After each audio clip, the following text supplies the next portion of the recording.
अक्षर ब्रह्म आणि त्यातील ओळी क्रमांक आपल्याला आता सुरू करायचा आहे, ती आहे 69.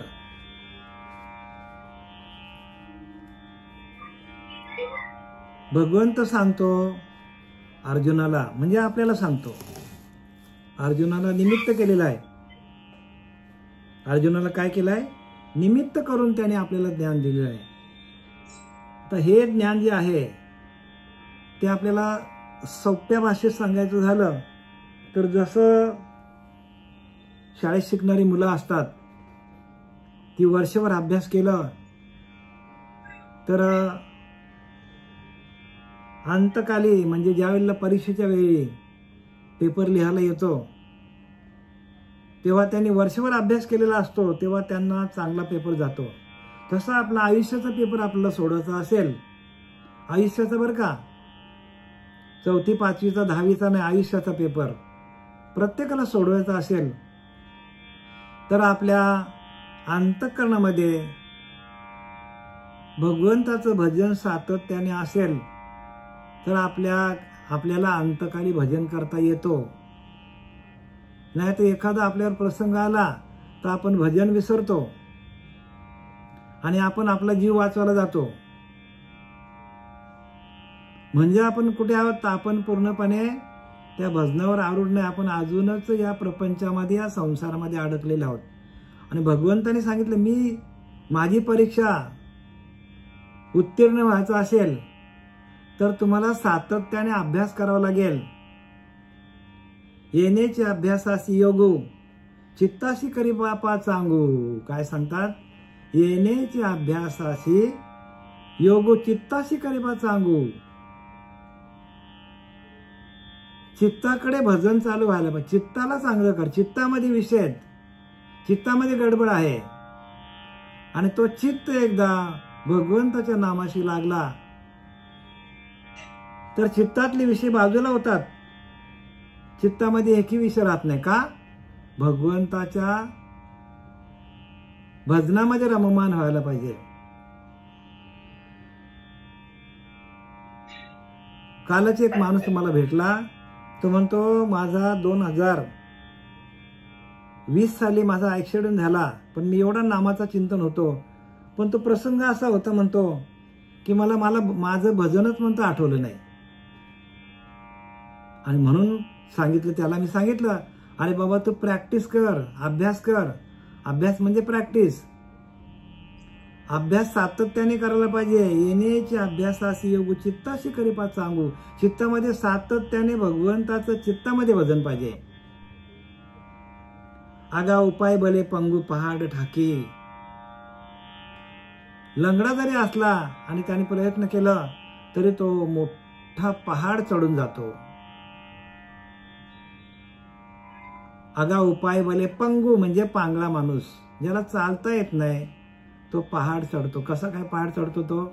तर त्याने केलेली प्रॅक्टिस, त्याने केलेली जिज्ञासा, त्याच्या अंतःकरणामध्ये असलेला भाव, तसा आपल्या अंतःकरणामध्ये भाव तयार व्हायला पाहिजे की आपल्याला अंतकाली भगवंतापर्यंत पोचता यायला पाहिजे. भगवंताच्या नामातून आपल्याला दंग राहता यायला पाहिजे. भगवंताचं नामस्मरण करता करता भगवंताच्या नामामध्ये देहभान विसरून जायला पाहिजे. आणि देहभान विसरून जाण्याची सवय ती करून घ्यायला पाहिजे. नाही तर आपल्याला वाटलं अंतकाली आपल्याला भजन अजिबात येणार नाही बरं का. हे सगळे शास्त्र लिहिल्यात ते फक्त आणि फक्त एक कीर्तन चांग होय अंग हरिरूप. संपूर्ण अंगच आपलं हरिरूप व्हायला पाहिजे. ज्याचा त्यांनी करा आढावा घ्या. आपलं भजन होतो का नाही होत, आपण ध्यानाला बसतो का नाही बसत, आपल्याला अंतकाली हा भजन जमेल का? कारण भजनाला किंमत आहे, तुमच्या ज्ञानाला किंमत नाही. आम्ही इथून तुम्हाला किती चांगलं सांगतो यालाही 0 किंमत आहे. आम्ही किती कीर्तन चांगला करतो, कीर्तन यालाही 0 किंमत आहे. किती प्रवचन चांगलं केलं यालाही 0 किंमत आहे. किंमत कशाला आहे? तर किंमत फक्त हरिनामाला आहे. आणि तो अंतकाली यावा. आणि म्हणून एवढं सगळे ओव्या लिहिले आहेत ज्ञानोबरांनी. इथं काय सांगतात? तरी जितेने अवसर तेवी जितेने अवसरे आवडून जीवे उरे मरणाचे नि मेरे फार होऊ लागे. जिवंतपणामध्ये असताना ज्याचं आपण ध्यान केलेलं आहे एखाद्याने विषयांचं ध्यान केलेलं आहे तर अंतकाली त्याला विषय समोर येतात. एखाद्याने खाण्याची आवड झाली आणि त्याचं जीवच जात नाही, कारण त्याला खायला काय पाहिजे, आयुष्यभर त्यांनी बोंबील खाल्ले आणि बोंबील अशी कर्म केली, ती कर्मच त्याला आवड येतात. आयुष्यामध्ये आपण विषयांचं चिंतन केलं, वाईट गोष्टीचं चिंतन केलं, अंतकाली वाईट गोष्टी आपल्या समोर येतात. म्हणून प्रत्येकाने काय करायला पाहिजे, या सगळ्या गोष्टी बाजूला ठेवायला पाहिजे, फक्त आणि फक्त भजन करायला पाहिजे, भजनानंदामध्ये जाता यायला पाहिजे. आणि त्या आनंदामध्ये आपल्याला देह ठेवता यायला पाहिजे, आणि तो आत्मानंद आहे. आणि त्या आत्मानंदामध्ये म्हणूनच आत्मानंद किंवा आत्मचिंतन, आत्मस्वरूप हाच आपला ईश्वर आहे. ईश्वर कसा आहे तर सोहमात्मा स्वानंद घन, आजन्मा तो तूच जाण, जन्मानुजन्माचा ठेवा आपल्याला आनंद स्वरूप तोच आहे. मग आपल्याला दुःख काय येतो तर आपण त्या परमात्म्याला, आनंद स्वरूपाला, त्या शांतीला, शांती हाच परमात्मा आहे, शांती हाच परमात्मा आहे. शांती आपल्याकडं येणं तेव्हाच आपल्याला परमात्म्याची भेट होतो. आणि शांती हाच परमात्मा आहे, आनंद हाच परमात्मा आहे. त्या आनंदामध्ये गेलो, मूळचा आपण आनंद स्वरूपच आहोत, पण आपण ह्याला देह मिळाल्यामुळे या देहामध्ये आपण त्या परमात्म्याला विसरलो आणि विषय भोग भोगत बसलो आपण. आणि त्या विषयांचा भोग आपण घेतल्यामुळे अंतकाली आपल्याला विषयच आडवे येणार आहेत आणि आपल्याला 84 जावं लागेल. म्हणून त्यांनी काय सांगितलंय की तुम्ही संसारी राहा, पण भगवंताच्या भजनातून तुमची स्वतःची सोडवणूक करा.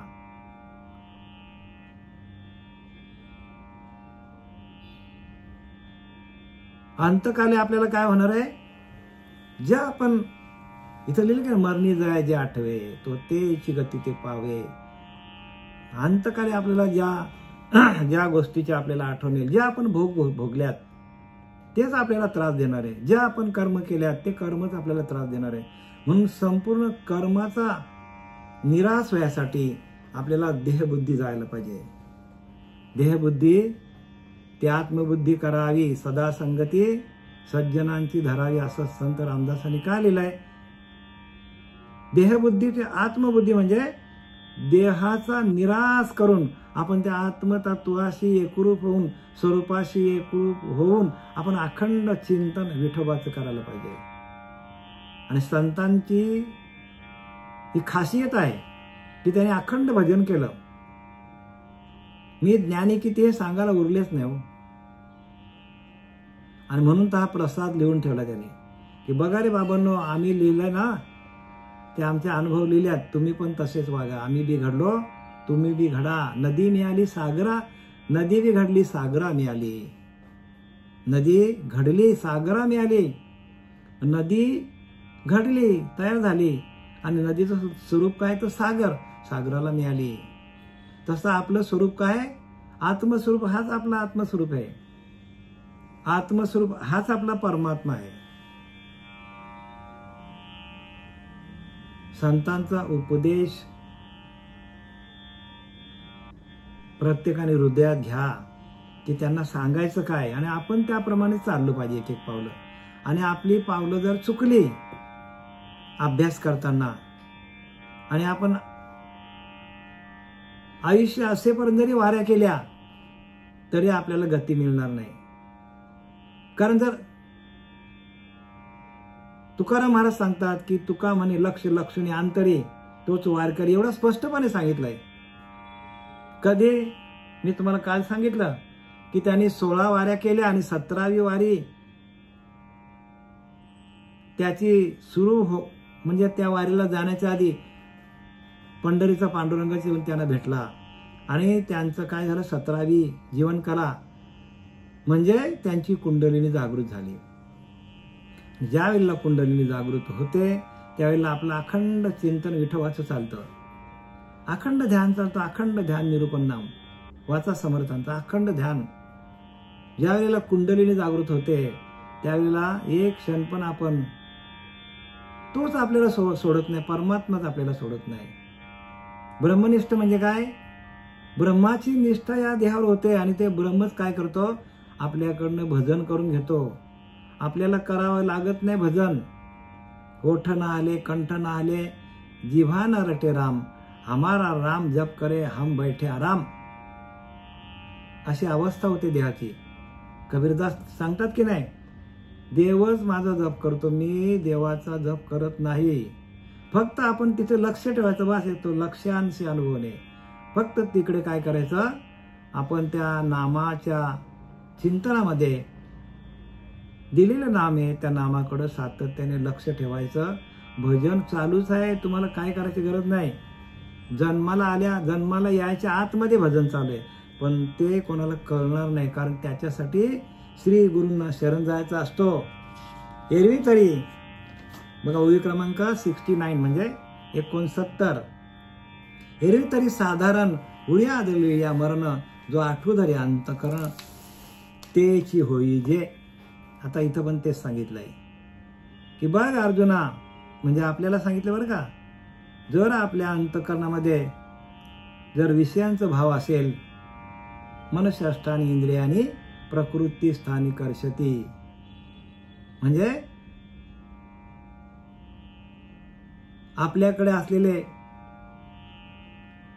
मनःष्ठानी इंद्रियानी म्हणजे पंचप्राणाने आपलं मन हे काय करतो, तर आपल्या इंद्रियांना घेऊन दुसऱ्या देहामध्ये प्रवेश करतो. जशी वासना असेल तसा आपल्याला आपणच आपल्याला जन्माला घालतो. भगवंत म्हणतो मी कोणाला जन्माला घालत नाही, तुमची वासनाच तुम्हाला जन्माला घालतो. तुमचं जन्म मरणाचा फेरा कधी चुकेल, जर तुम्ही मला येऊन भेटाल तर. मग आता भगवंताला भेटायचं कसं, तेच तर इथं सांगतात सगळं, की तुम्ही ध्यान करा. मूलाधार, स्वादिष्ठान, मणिपूर, अनाथ, विशुद्धी, आज्ञाचक्र आणि ब्रह्मरंध्र चक्र, सप्तचक्र भेदन करून तुम्हाला ब्रह्मरंध्रात जाऊन स्थिर झालं तरच भगवंताचं भजन अखंड चालेल. आणि हे आपले चक्र बंद असतील तर आपल्याला आपण किती पण भजन केला, अंतकाली आपण चक्रावूनच जाऊ. चंचल चक्री निघून गेले असे थोडे समर्थ सांगतात. चंचल चक्रामध्ये आपण अडकून जाऊ. चंचल बुद्धी आपली, प्रत्येकाचे मन चंचलच आहे. हो, माझ्या चंचल मनाला कोण शिकवेल? चंचल मनाला निश्चल करायचं असेल तर तुम्हाला ध्यान करावं लागेल, स्थिर व्हावं लागेल. त्या नामाचं भजन करता करता, त्या भजनाच्या माध्यमातून आपल्याला भगवंत जिवंत असतानाच, आपण जिवंत असतानाच भगवंताला प्राप्त करून घ्यायचं आपल्याला. आणि त्या ज्या क्रिया आहेत त्या क्रिया महत्वाच्या आहेत. आपण आयुष्यभर जरी ग्रंथ वाचले तरी क्रिया नसतील आपल्याकडं, तर आपल्याला अंतकाली म्हणून सदा स्मरावे मातेची तुवा म्हणजे काय? सदा स्मरावे मातेची तुवा म्हणजे सदोदित माझं स्मरण कर अर्जुना. नाहीतर शेवटच्या वेळेला जर तुला स्मरण माझं जमलं नाही तर तू काय होईल तुझं? तू परत ह्या 84 लक्ष योनीला लटकून जाशील. म्हणून सावध व्हा. सावधतेचा इशारा दिलेला आपल्याला. सावध झालो हरीचे आलो दर्शना. सावध व्हा. आणि ह्याच देहामध्ये आपल्याला हरीचं दर्शन व्हायला पाहिजे. पण ते दर्शन होण्याची प्रक्रिया आहे ना, हो, तेच तर कळत नाही लोकांना. म्हणून अनुग्रह घ्या, प्रबोधाचं चिंतन घ्या, ध्यान करा. कलियुगी उद्धार हरीच्या नामातून आहे. ते नाम काय आहे? म्हणून जगामध्ये कलियुगामध्ये उद्धार करायचा असेल तर हरीच्या नामातून, बरं का, नावातून नाही, मंत्रातून नाही. स्पष्ट लिहिले, गुह्य आहे, कोणाला कळेल.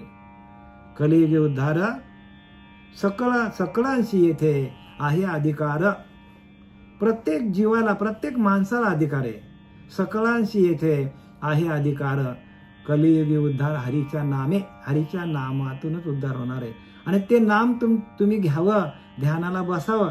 म्हणून आम्ही वर्षभर बोंबवतो तुमच्यासाठी की बाबांनो, नाम घ्या, ध्यान करा, नाम घ्या, ध्यान करा, तुळशी माल घाला, मटण मच्छी बंद करा. हे कशासाठी आम्ही सांगतो, दुसरा उपाय नाही बरं का.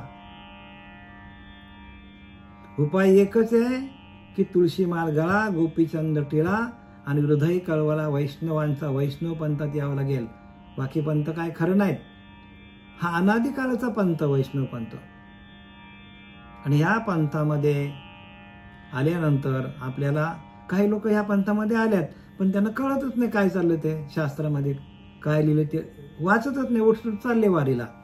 अरे वारी वारी जन्म मरणाची वारी लिहिली. आपली जन्म मरणाची वारी चुकवायची आपल्याला. आणि ती जन्म मरणाची वारी कशी चुकेल आपली, तर आपल्या श्वासागणित आपलं भजन व्हायला पाहिजे. वारीला जरी जाताना तुम्ही गेले तरी तुमचा श्वासागणित भजन व्हायला पाहिजे. एक एक श्वास पण फुकट जायला पाहिजे.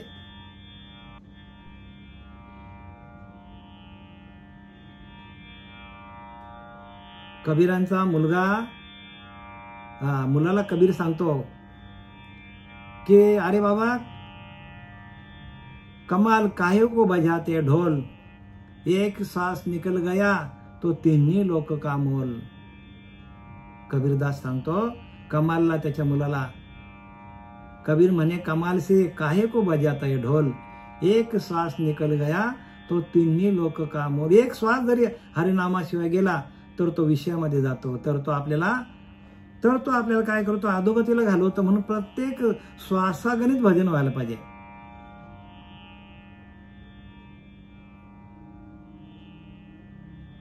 आणि श्वासागणित भजन आपल्या होण्यासाठी आपल्याला काय करायला पाहिजे, तर आसना, आता सांगितलं ताईनं तुम्हाला, आसनाची या गाडी का आसनावर बसावं लागेल. आम्ही जो मार्ग सांगितला, निका म्हणजे खरा मार्ग येतो, तेनेच होईल तरी होई का निरोधया, तरच आपले इंद्रिय दमन होतील. ध्यानाला बसलो तर इंद्रिय दमन होतील, ध्यान केलं नाही तर ज्ञान कोणालाच होणार नाही.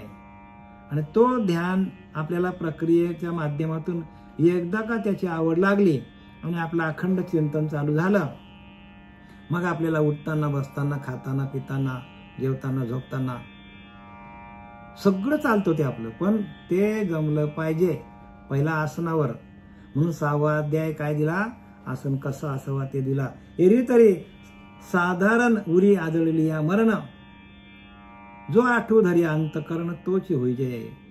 जर आपण सर्वसामान्य जीवन जगताना एखाद्याला मरण प्राप्त झाले असता, अंतकरणामध्ये त्याला ज्याचं स्मरण असेल त्या गतीला तो जातो. भगवंत सांगतो अर्जुनाला. सर्वसाधारण जीवनामध्ये आपण प्रत्येकाला, बरं का, एकाच नाही, प्रत्येक माणसाच्या जीवनाचं हे रहस्य लपलेलं आहे. आणि रहस्य उघड करतात भगवंत इथे. हे रहस्य आहे, स्वतःला भगवंताशी एकरूप करण्याचं नामाचं रहस्य आहे. आणि रहस्य तुम्हाला कोणीच सांगू शकत नाही. बाजारू लोक सांगू शकतच नाही तुम्हाला. त्यांना काय घेणं पडलंय, त्यांना फक्त त्यांचे साधक वाढले पाहिजे, बस. त्यांचं टार्गेट काय, जास्तीत जास्त लोकांना प्रबोधन करायचं. लोकांनी प्रपंच नीट करावा,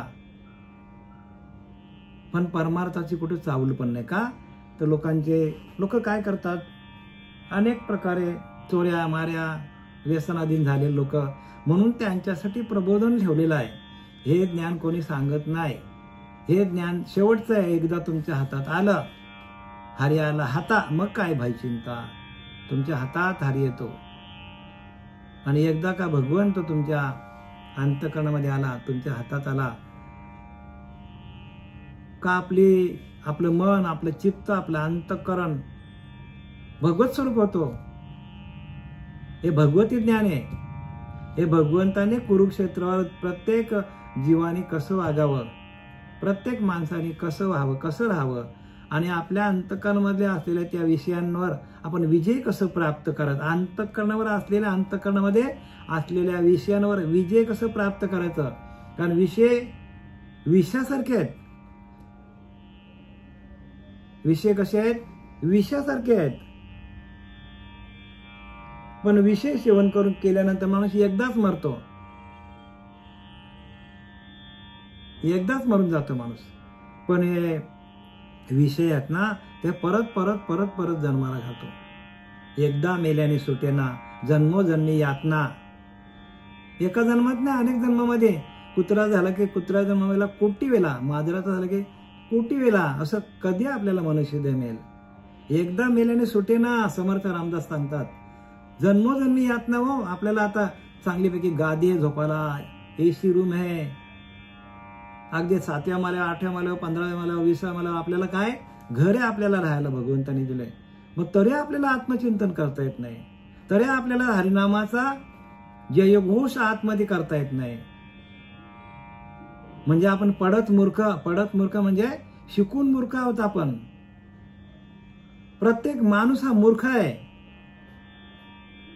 शिकून मूर्ख झालाय. त्याला हे कळत नाही, अरे बाबा पुढचा जन्म आपल्याला कोणता मिळणार आहे, आणि तो आपल्याला ह्याच जन्मामध्ये आपल्याला ठरवता येईल. आणि अंतकाली बरं का, अंतकाली तुम्ही आयुष्यभर जरी चांगलं कार्य केलं, लोकांना दान केलं, अजून काय केलं, सगळं पुण्याचं कार्य केलं तुम्ही, आणि अंतकाली जर तुम्हाला भगवंताचं भजन आलं नाही, आणि त्या केलेल्या कार्याचं तुम्ही जर अंतकरणामध्ये तुम्ही अभिमान धरला, तरी पण तुम्हाला परत जन्माला यावं लागेल. म्हणून एकच कलियुग उद्धार हरीच्या नामे. हरीच्या नामातूनच उद्धार होणार आहे. आणि तो नाम काय करतो? आपल्यातला अहंकार घालवतो, आपल्यातला मीपणा घालवतो. संतांनी मार खाल्लं, कित्येक लोकांनी संतांना मारलं का? अंतकरण त्यांचा अजिबात मलिन नव्हता, म्हणून त्यांच्याकडे नम्रता होती. आपल्याकडे नम्रता काय येत नाही? तर आपण अहंकाराने फुगलोय प्रत्येक माणूस. माझंच खरं, अरे काय तुझं खरं? आणि माणूस अडकत चाललेला आहे.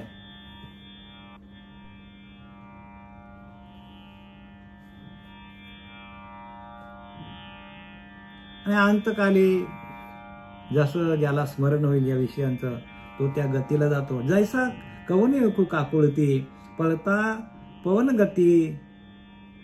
जैसा कवने ऐकू काकुळती, पळता पवन गती. दुपावली अवचिती, कुहा माझी पडियेला. जसा एखादा माणूस आहे, त्याला विहीर माहित नाही, पण तो धावत सुटलाय, घाबरलाय तो. आणि घाबरून त्याला एखादा, समजा त्याला वाटलं की आता भूत आपल्या अंगावर आलं, असं वाटलं त्याला, किंवा आपल्या वीज अंगावर पडेल असं वाटलं, तो घाबरला आणि पळत सुटलाय. त्याला माहित नाही पुढे विहीर. एवढा स्पीडमध्ये पळाला तो की त्या विहीरमध्ये पडण्याच्या आधी त्याला आवरता आलं नाही. त्याचं धावणं त्याला आवरता आलं नाही, आणि त्याला विहिरीमध्ये पडावंच लागतो. कारण त्याची धाव एवढी जबरदस्त असते त्या माणसाची, की त्याला आपली धाव आवरताच येत नाही, त्याला आपली गतीच आवरता येत नाही, आणि त्याला 100% विहिरीमध्ये पडावं लागतं. त्याने सांगितलं तो तुम्हाला दृष्टांत दिला. तुम्हाला काय दिलं? तो दृष्टांत दिला. सिद्धांत काय सांगतो ऐका. तसं आपण संपूर्ण विषयांचं सेवन करता करता ते विषयांच्या अधीन आपण गेलेलो आहोत. हा विषय, तो विषय, आपल्या विषयांची धाव, एक संपला की दुसरा संपला की तिसरा. आपल्या इच्छा आपल्याला जन्माला घालतात. इच्छा थांबतच नाही कधी. बघा ना, आपण तयार होतो का मारायला? कोणीच तयार होत नाही. थांब माझ्या मुलाचं लग्न होऊ दे, मुलाचं लग्न झालं की थांब माझा नातवंड बघू दे, मग नातवंड झाला की मला नातवंडाचं लग्न बघायचं, नातवंडाच्या मुलाचं लग्न बघायचं. थांबले का आपली धाव? म्हणजे आपण या प्रपंचामध्ये आपण अडकलोय. ती गती आपल्याला थांबवता येत, म्हणून कुठेतरी थांबा. द्या सोडून मुलांकडे सगळा. आपल्याला जरी गती थांबवता आली नाही ना, तर जसा एखादा माणूस घाबरून पळतो आणि तो त्याची गती एवढी असते की त्याला स्वतःला आवरता येत नाही गती, तशी आपल्याला इच्छा, आकांक्षा, कामना, भावना असूया, काम, क्रोध, लोभ, मद, मत्सर, दंभ, संशय, चिंता, रजोगुण, तमोगुण, सत्वगुण हे आपल्याकडे वाढतच चालले. त्याची गती आपली थांबणार नाही, आणि आपल्याला त्या विहिरीत पडावं लागेल. आपल्याला अधोगतीला जावं लागेल. म्हणून ताबडतोब सावध व्हा. सावधता बालका बरं का प्रत्येकाने. जर ही सावधता आपल्याकडे आली नाही, आम्ही तुम्हाला सावध केलंय बरं का, एवढं आम्ही तुम्हाला रक्त आटून सांगतो. का सांगतो? आम्ही बी घडलो, तुम्ही बी घडा हो. आम्ही घडलो, आता तुम्ही घडा. आम्हाला ते कळलंय जीवनाचा इतिहास, मग तुम्हाला कळत नाही. तर त्यासाठी आम्ही काय करतो, तुमची डोळे उघडणी चाललेली आहे. तर प्रत्येकाने काय करा, हे सिरियसली घ्या. आम्ही काय सांगतो ते मनावर घ्या. नाही तर आम्ही केलेलं निरूपण, आमची मेहनत फुकट जाईल. आणि जाऊ दे मेहनत गेली ती फुकट, पण तुम्हाला शेवटीला त्रास होईल. अंतकाळी तुम्हाला असं वाटेल की बाबुलनाथ महाराज सांगत होते ते आपण करायला पाहिजे, पण तेव्हा वेळ गेलेली असेल. तेव्हा वेळ गेलेली असेल बरं का. वेळ कुणासाठी थांबत नाही. 100% म्हातारा होणार आपण. काल कोणासाठी थांबलेला, म्हणून कालाला जिंकता आलं पाहिजे. कुणासाठी काल थांबणार नाही.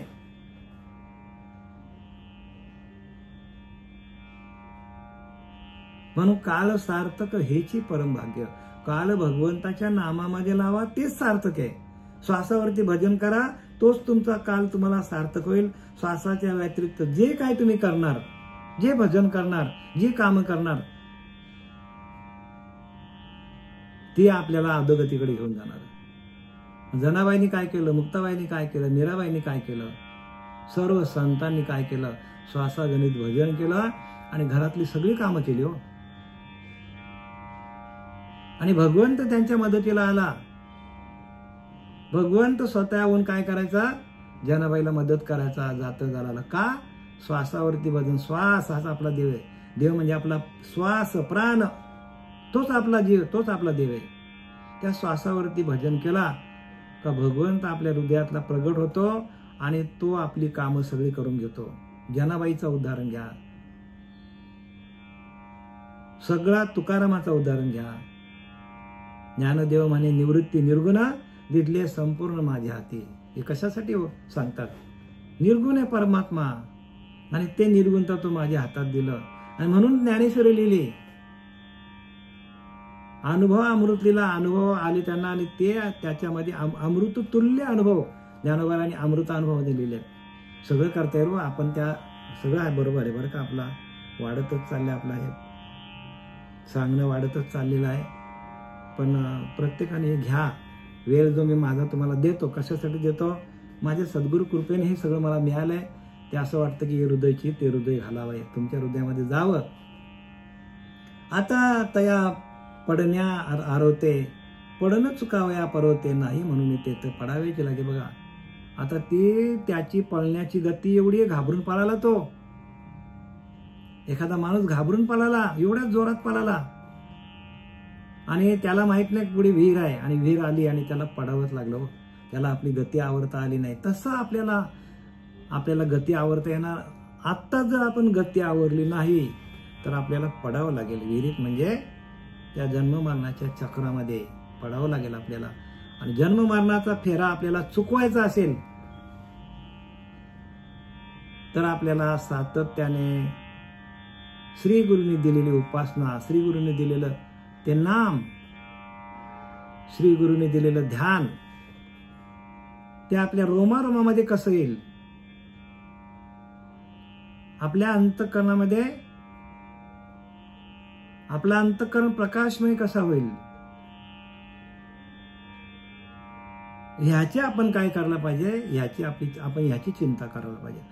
आपण त्याच्यासाठी आपल्याला चिंतन करायला पाहिजे. आपण चिंता करतो संसाराची, त्याच्यापेक्षा चिंतन करा. आपलं चिंतन कसं होईल, चिंतन करता करता करता करता आपल्याला त्या भगवंताकडे जाण्याची वाटा मोकळ्या होतात.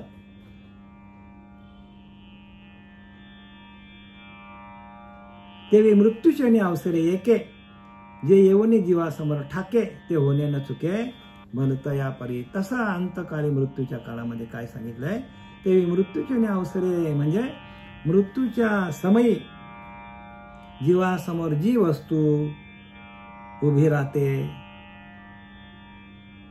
जीवासमोर जी वस्तू उभी राहते, अंतःकरणामध्ये ज्या विषयांचा भाव असेल त्या गतीला तो जातो.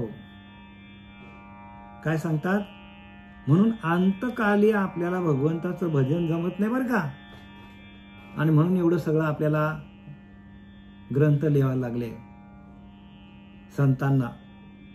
अंतकाली भजनाचा विसर होतो हे लक्षात घ्या. चांगले चांगले रथी महारथी थकले, ज्यांनी 1000 वर्ष तपश्चर्या केली, 60,000 वर्ष तपश्चर्या केली आणि मस्त गंधा भोगिली. विचार करा. म्हणजे ते विषय एवढे तोडीचे आहेत. शेवटीच्या वेळेला आपलं भजन आपल्याला विसरायला लावतात आणि आयनाच्या बैनानं 84ला घेतल्याशिवाय जायना असे विषय तोडीचे आहेत ते.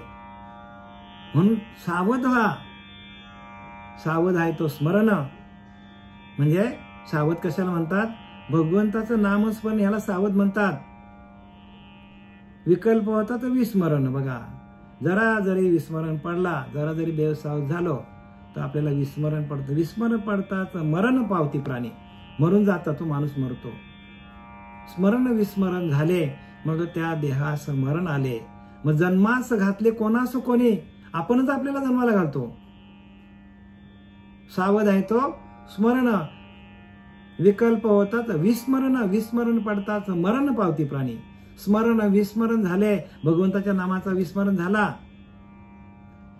स्मरण विस्मरण झाले, मग ते प्राणी जन्मास आले. स्मरण विस्मरण झाले मग जन्मास घातले कोणास? आपणच आपल्याला जन्माला घालतो. सावध आहे तो स्मरण. विकल्प होतात विस्मरण. विस्मरण पडतात मरण पावती प्राणी. स्मरण विस्मरण झाले मग त्या देहास मरण आले. मग जन्मास घातले कोणास कोणी? आपणच आपल्याला जन्माला घालतो.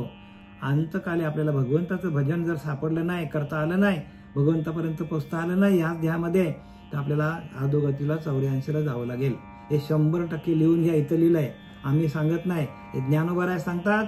संत रामदासाने पण तेच लिहिलंय.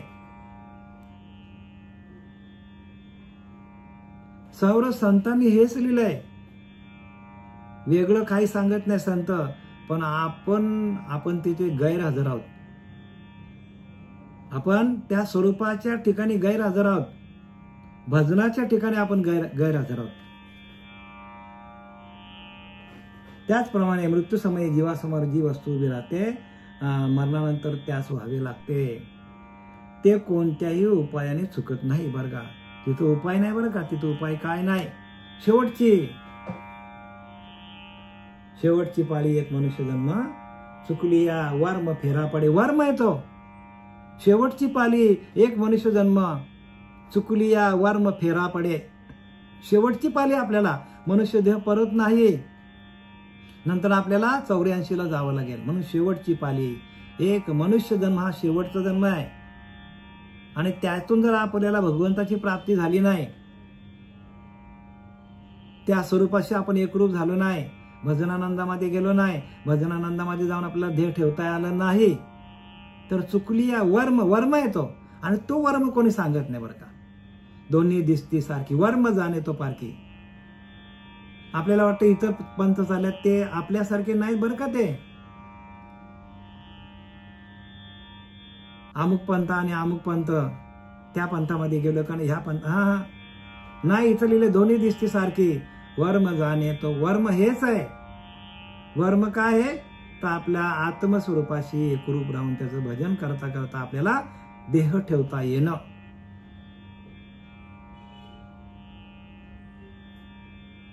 स्वरूप झाला, मग तो पडून राहिला अथवा उठून पळाला तरी चाले ना. येथे कारण अंतरस्थिती, अंतर लागले भगवंती, तो साधू सांगितले. बाकी साधू नाही. तुम्ही आम्ही पण साधूच आहोत. पण आपलं अंतःकरण भगवंताच्या भजनामध्ये लागलं पाहिजे. सावध म्हणजे साधू म्हणजे तो वेशधारी साधूने सांगितलं बरं का. आपणच साधू आहोत. पण आपल्याला भजन जमलं पाहिजे, बाकी काय नाही. आणि जागता जव असीजे तव ते जेने ध्याने भावना भावीजे, डोला लागत खेवा देखीजे त्याची स्वप्नी. आता त्याने दृष्टांत दिला अजून एक. भगवंताने अर्जुनाला दृष्टांत दिले. बघ अर्जुना, आणि मनुष्य जागा असतात त्याच्या मनात ज्या कल्पना येतात त्याच स्वप्नात दिसतात आपल्याला. स्वप्नी जे आपिजे ते स्वप्नीच, स्वप्नी जे दिसे ते स्वप्नीच साच आपिजे. चेल्यावर मग काहीच नाही सांगतात. किंवा आपण असं म्हणूया की मनी वसे ते स्वप्नी दिसे, साध्या भाषेत सांगतो. जे मनामध्ये असतं तेच आपल्याला स्वप्नात दिसतं. साधं उदाहरण दिलं बघा, आपल्याला आपल्या अखंड दिवस ज्याचं आपण ध्यान करतो तेच आपल्याला स्वप्नात दिसतो. जे आपण दिवसभरामध्ये जे आपण काम करतो, जे आपल्या मनामध्ये विचार असतात प्रपंचाचे, एखाद्याच्या मनामध्ये भूतांच्या गोष्टी सांगितल्या की त्याला रात्री भूताचं स्वप्न पडतो. आणि एखाद्याला खाण्यापिण्याच्या गोष्टी सांगितल्या तर मग स्वप्नामध्ये त्याला उत्तम प्रकारचं भोजनाचा स्वप्न पडतो. म्हणजे त्यांनी काय सांगितलंय की जसं जिवंतपणीमध्ये असताना, साधा दृष्टांत दिला की आपण जाग्या असताना आपल्या मनामध्ये जे विचार असतात तेच विचार आपल्याला स्वप्नामध्ये दिसतात. म्हणून काय करायला पाहिजे प्रत्येकाने, जागे म्हणजे काय, हा मनुष्य देह मिळालेला आपल्याला तो भजन करण्यासाठी मिळालेला आहे. ही जाग आपण ठेवायला पाहिजे. आणि ही जाग आपण जर विसरलो की भजनासाठीच हा देह मिळालेला आहे, देवे दिला देहे भजन गोमटा, पण पुढे झाला फाटा बाधिकेचा. बाधा आल्या पुढे आपल्याला, त्या बाधा येता कामा नये आणि त्या बाधा येऊ नये म्हणून आपल्याला सावध केलेलं आहे.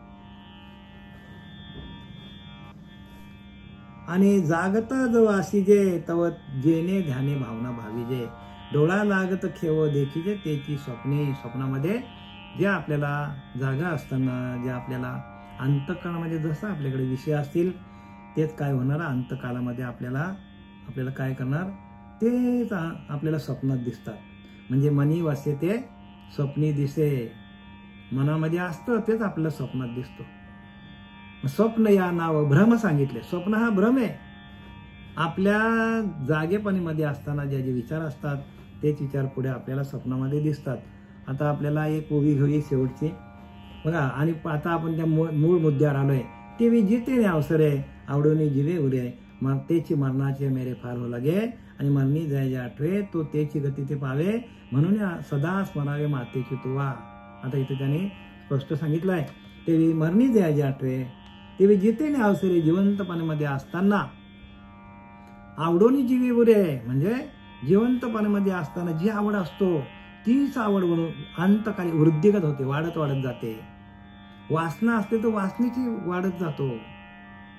आणि जशी वासना असेल तसाच परत माणसाला जन्म मिळतो.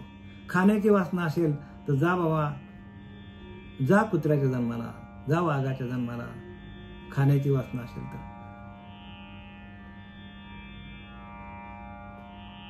म्हणून काय सांगितलंय, ते जितेने अवसरे आवडून जीवे, मरणाचे मेरे म्हणजे मरणाच्या वेळेला ती वासना काय होते, अंतःकरणामध्ये घर करून बसते, ती निघत नाही ती वासना.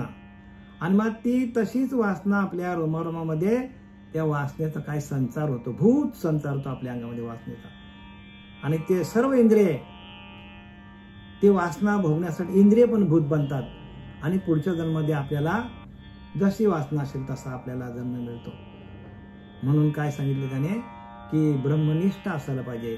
प्रत्येकाने ब्रह्मनिष्ठ म्हणजे ब्रह्मावरती आपला पूर्ण भाव असला पाहिजे की आपला अंतःकरण आपल्या आतमध्ये तो परब्रह्म आहे आणि तो परब्रह्म आपल्याला चालवतो.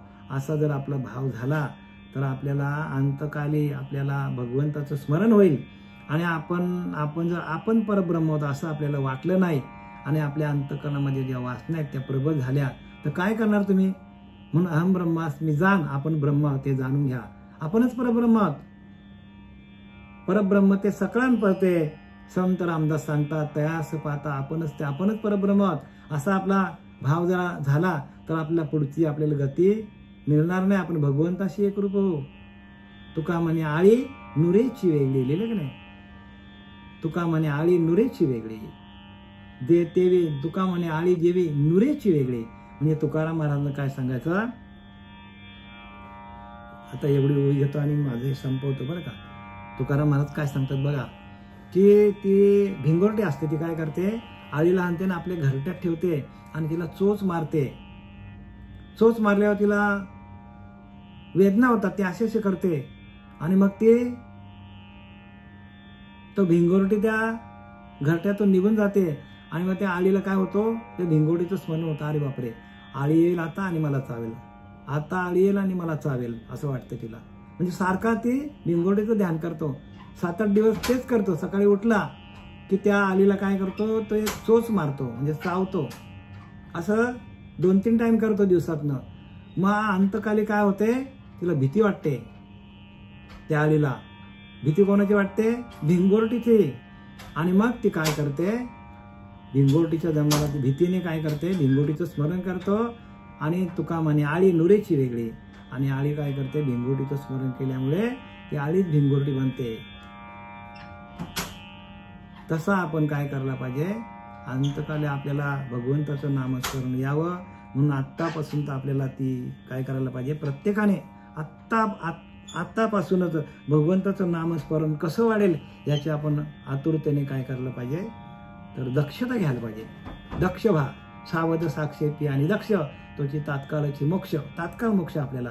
पण आपण परमार्थाच्या भजनामध्ये म्हणजे त्या नामाच्या आनंदामध्ये बरं का, ध्यानामध्ये आपण दक्ष असलं पाहिजे. झालेली सेवा आपले सच्चिदानंद सद्गुरू पांडुरंग देवकर बाबा, सच्चिदानंद सद्गुरू श्रीपाद बाबा, रामदास बाबा, नारायण बाबा, नाना बाबा यांच्या चरणी